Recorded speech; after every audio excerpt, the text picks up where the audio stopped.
everyone and welcome to Civil Sword. Today's topic it is one that forms the bedrock of our democracy, something you will find at the center of governance, laws, rights, duties and power. We are talking about the constitution, the single document that decides how India is governed and more importantly how power is structured, limited and distributed. As future administrators and conscious citizens, understanding the constitution is not just for scoring marks, it is for understanding how India actually runs. Let's decode it clearly and practically. So let's begin at the core. What is the constitution? In simple terms, constitution is a written document that lays down the fundamental laws and principles according to which a country is governed. So it is like the master framework that tells everyone what powers different organs of government have, what rights and duties citizens enjoy, what limits are placed on state power, and how conflicts between different parts of the system are to be resolved. Now think of it like this, if India is a machine, then the constitution is the blueprint that tells us how it works and how to prevent it from breaking down. It creates roles, allocates powers, and most importantly, it creates accountability. It is not just for the government, it impacts every citizen, every institution, and every interaction with the state. Whether you file a RTI, cast a vote, or get arrested, your relationship with the state is governed by the constitution. And that is why this topic is not just foundational, it is deeply personal. So let's talk about why do we need a constitution. So here are three essential reasons that apply to every democracy but especially to a diverse federal and democratic republic like India. First one is to define and distribute power. Second one is to protect citizens' right. Third one is to limit power and prevents its misuse. Let's discuss our very first point, and that is to define and distribute power. In a modern state, multiple institutions coexist. The parliament, the prime minister, the president, the courts, and the police, election commission, etc. Without a clearly defined structure, it would be unclear who gets to do what, power would overlap, and chaos would follow. The constitution divides powers between the three organs of the state. First one is the legislature.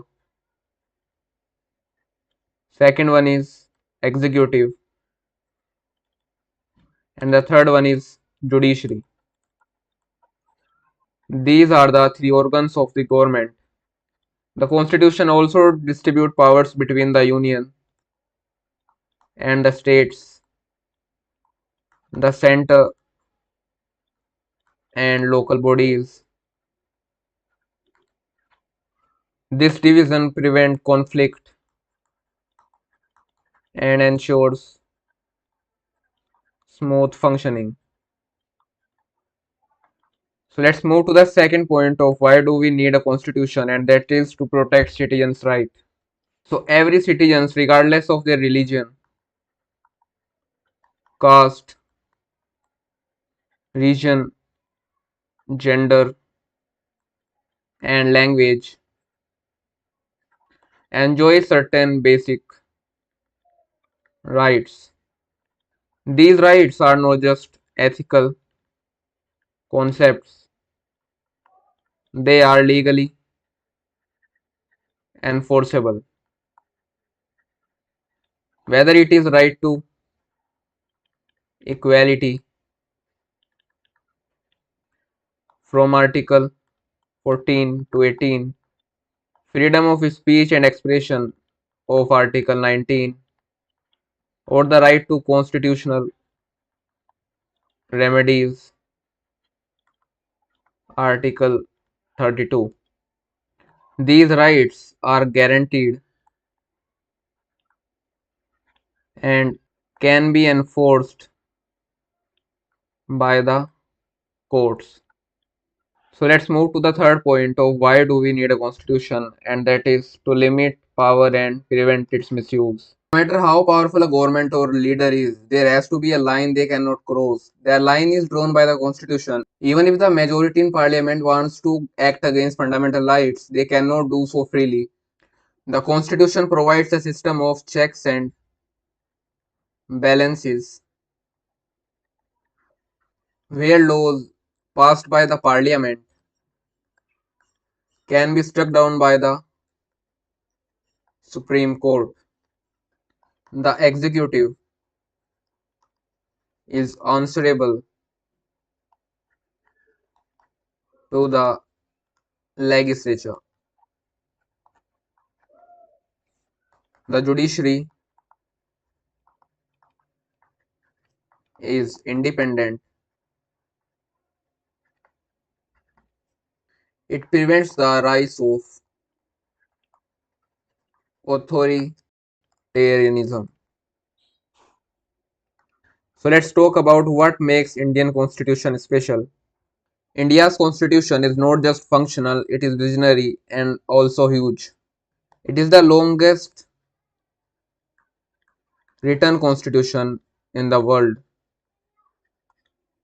It originally had 395 articles and 8 schedules. As of now, it has 470 plus articles, 12 schedules, and 100 plus amendments. But the question is, why is it so long? Because India is not homogeneous, it is multilingual, multi-religious, and multicultural, deeply complex nation. A one-size-fits-all constitution would not work for us, so we drafted a document that addresses fundamental rights, directive, principles, center-state relations, and emergency powers. Minority rights, tribal areas, language issues, and more. This task was carried out by the Constituent Assembly under the leadership of Dr. Bhim Rao Ambedkar, who is known as the father of the Indian Constitution. This process took 2 years, 11 months, and 18 days. The final draft was adopted on 26 November 1949, and it came into effect on 26 January 1950, celebrated as Republic Day. We also borrowed the best ideas from around the world, from the USA's Bills of Rights to the UK's parliamentary system, and even directive principles from Ireland. Our constitution is Indian at heart but globally informed. Let's talk about the preamble of Indian constitution. So the preamble is the introductory statement of constitution. But it is just not a formality, it contains the spirit and values on which our nations stand.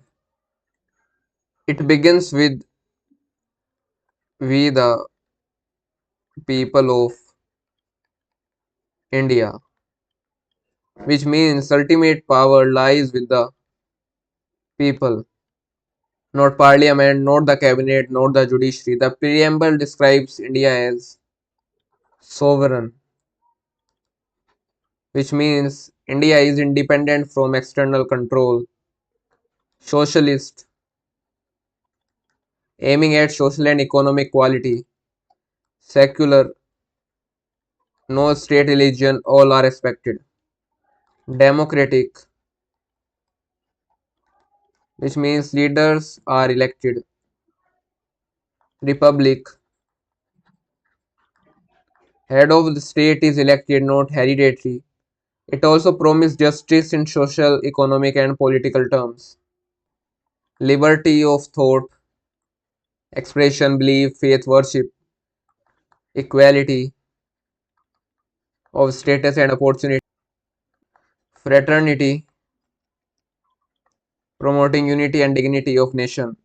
So it was all about the introduction to the Constitution of India, and I think that's enough for today. Thanks for watching.